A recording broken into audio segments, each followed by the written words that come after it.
Namaste, my lovely lights, and welcome to Awaken You Healing Center with Shelly, and I am Shelly. Today I wanted to share how we can bring the healing power of yoga into our everyday lives.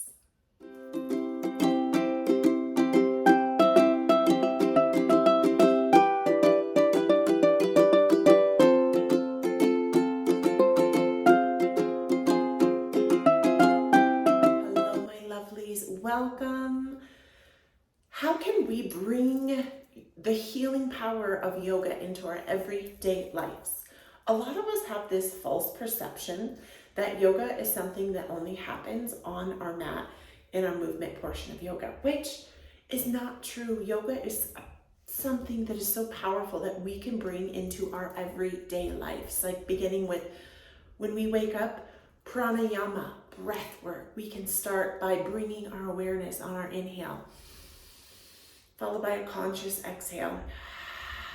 And this is really amazing because research and studies support that breath work, pranayama, which is the life force and breath in the body, that it helps detach us from thoughts. So it helps dwindle some of those 50 to 60 to sometimes 80,000 thoughts a day. Like, it is insane how many thoughts we have a day. And another way we can bring yoga into our everyday life is with awareness, right? So if we start with that breath, then we can start bringing our awareness into what really matters, because we get so caught up over here with all of the fear and the what ifs. And what if instead that we could use our breath and we could allow ourselves permission to actually be present in this moment instead of stressing and worrying about the next moment? And I know I have my own struggles that engulf me daily, but with the practice of yoga, it helps me so much with coping and moving through to and through things. And right, yoga, I feel like, is something that, again, we have this false perception, but it's like a matter of just switching that perception and making yoga a way of living, a way of being. And another powerful thing is, right, the asana practice, which many of us know. It's like our poses, our seated position, even a sukhasana, a crisscross applesauce, like this lovely lady sitting on this lotus with this lotus. This is one of our postures that we do in yoga. And the whole asana, the movement part of yoga, was created to help kind of quiet all of that, to get us into a seated position for meditation.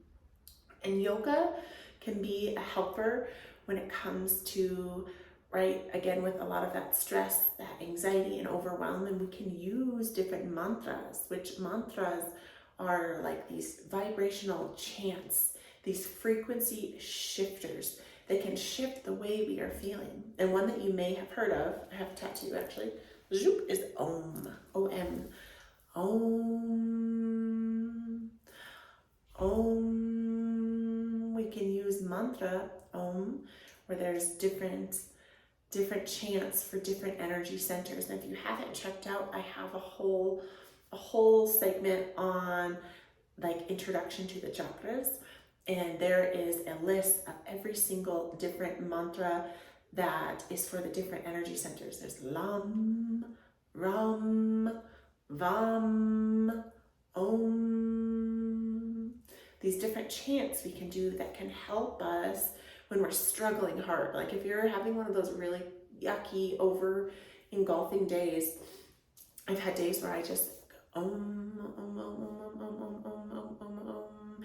And traditionally in yoga, we use malas to help us with our mantra practice. So like there's 108, they're markers, so we use them, Om, Om, to guide us to where we're going. And I know for me, when I mantra, it takes me at least halfway through the strand of malas to actually like fully show up where I am, because the thoughts of my mind will just takes me there. And right, knowing that it's a practice, it's not a perfect, like life is, yoga is, it's a practice, it's not a perfect, and it's showing up, and it's not just how we show up on our mat and on our cushion. It's how we show up in our freaking lives. And gratitude, I feel like, is such a foundational thing for yoga and for life and just living our best life. And it's being grateful, like having that grateful heart for where you are, for your breath, that grateful heart for the food that we eat. And right, another thing is when we're eating, when you sit down to eat your food, do you like look at it? Do you give it gratitude? Like, thank you for the energy of this food that is nourishing my body? Or is it, like many of us, a mindless thing that we just eat? Like, I have a very specific rule in my house. There is no television, no screens, like no phones while we're eating. So we shut off everything, and it's just time for us to connect as a family. And even in the morning for breakfast, there's no technology, because you need to take this time to acknowledge and honor our food and give gratitude, right? Because you're putting that vibration into your food, and then you're nourishing your body, and it's helping with your health, right? That's another thing. It's like, do we honor and acknowledge our health? And part of, I think, being a yogi that can help us is like acknowledging like our darker aspects of ourselves. And we all have darkness, like, and that can mean whatever you want it to be. And it's like, for me, it's like when I'm feeling that anger, that anxiety, that overwhelm, or those moments where I snap at my loved ones and I have no idea what's overcoming me. And those are our darker aspects of ourselves. And in yoga, we can be open to healing, like we can be open to experiencing these emotions. And Rumi was a Sufi poet, and he wrote this beautiful poem called The Guest House. And it talks all about our emotions and how they're coming in waves, right? Like sorrow, grief, joy, happiness, boredom, all of the emotions are coming. And if we can allow ourselves permission to be like this open conduit, like imagine yourself like the guest house, that you're opening yourself up to just experience, and you're not grabbing on, we're not latching, we're not holding, we're not keeping all of those guests. And like a guest, if we are open and loving and nurturing, like this open space, then these emotions, these feelings can come, and then like all guests, they will go. And then, right, and then we're still here, like we're still us. And we don't have to be so impacted by all of our darkness, all of our feelings, all of our thoughts, and all of our emotions. And I know that when I first started on my yogic journey, I'd get actually kind of afraid of darkness. Like when people would talk about darkness, kind of like darker, yucky images would pop in my mind. And you have to take what resonates with you and what doesn't. And it's just a matter, like a shift of perception. And right, you have to think of like yin and yang, think of sun and moon, like light, darkness. Like where there is light, there is always darkness. And I think allowing ourselves permission to be, right, these spirits who are having this human experience. And I know, especially for a lot of us on a spiritual path, we think there's something wrong if we are experiencing the other gamut of emotions. I remember when I first started practicing yoga, I thought that my goal as a yogi was to become enlightened. I thought my goal was to always be in this peaceful, blissful state. And then on a daily basis, when I would end my meditation practice and then like hit real life with 3 kids and a dog and a husband and a life, that I felt like a failure. And so I just want to encourage you that on your journey, wherever you are, that like Eckhart Tolle says that enlightenment isn't something we have to wait and seek. Like we're not waiting. Like a lot of us yogis, we are trained that enlightenment is our end goal. But I don't agree with that. That doesn't resonate with me. I resonate more with like enlightenment is when you are so fully immersed in the moment, when you are so fully present, when you are filled with that like unconditionally open-hearted, loving part of yourself. Like those are those enlightened moments, or even the really creative moments where all of a sudden you just create something magical and amazing, or write something. to me, those are those like magical enlightened moments that we don't have to like seek and strive to be and do. And I think too, like that is a part of being on like a yogic path or a spiritual path, is allowing ourselves permission to be human. And right, part of that is allowing all of it, all of the things, and knowing that, I think too, being a mom, like backing up a little bit, it's like I see so much joy and happiness and euphoria in my kids. And then as an adult, it's like time and experience and situations kind of make us more serious. And even when I'm teaching yoga, practicing yoga with other people, I see it's like we become so serious in our poses. And I just encourage you that if you are a practicer of yoga, or throughout your day, like on the mat, off the mat, bring a little more laughter, bring a little bit more joy, bring that lightheartedness. And if you're around kids, let them be your teachers. They are our freaking greatest teachers. These children around us that are so creative and sometimes like insanely chaotic, all of the things, they can be our biggest guides and our biggest teachers if we can open to allowing that. It just like creates this like softness, this subtleness.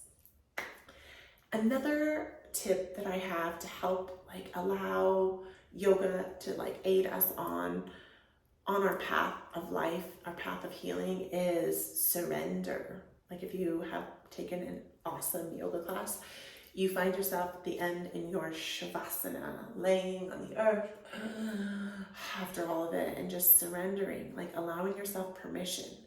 And if you have practiced this pose, you will know that that is one of the hardest poses. It really is, because we're forced to lay here with all of it, with all of the thoughts, with all of the feelings, even like the to-do list starts coming in.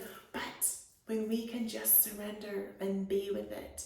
And I will always remember for the rest of my life that when I was giving birth to my second child 10 years ago, like 10 and a half years ago, in a birthing pool, my midwife said, "Surrender to the pain, Shelly, surrender." And I was like clenching and holding, and it was so painful. And my baby, and Milo, was like right there. His head was like right in my birthing canal.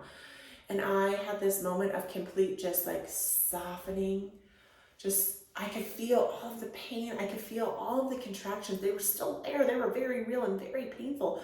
But I let go. And then in the pool, I just let my hands float in the water.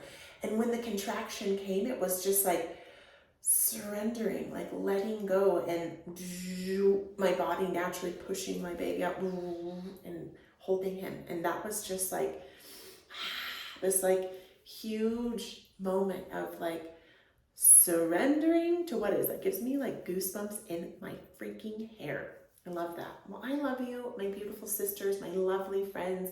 I'm so freaking grateful for you. And I really encourage you to take whatever resonates and leave whatever doesn't, right?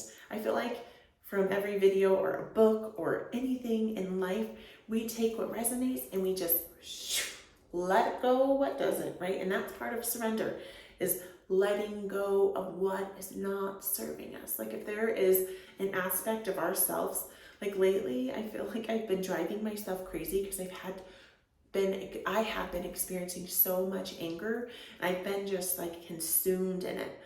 And sometimes my ego likes to shame me for that, and others I have to just surrender to it. Like the more I can experience the anger, the more I can move freaking through it. And the more I shame or blame myself for being this certain way, the more it grows, right? So think about that for a moment, like giving ourselves permission to let go of what is no longer serving us. I feel like I could talk about this for like an entire week, but I'm keeping it short, under 15 minutes. So I love you. I'm grateful for you. Please subscribe to Awaken You Healing Center with Shelly.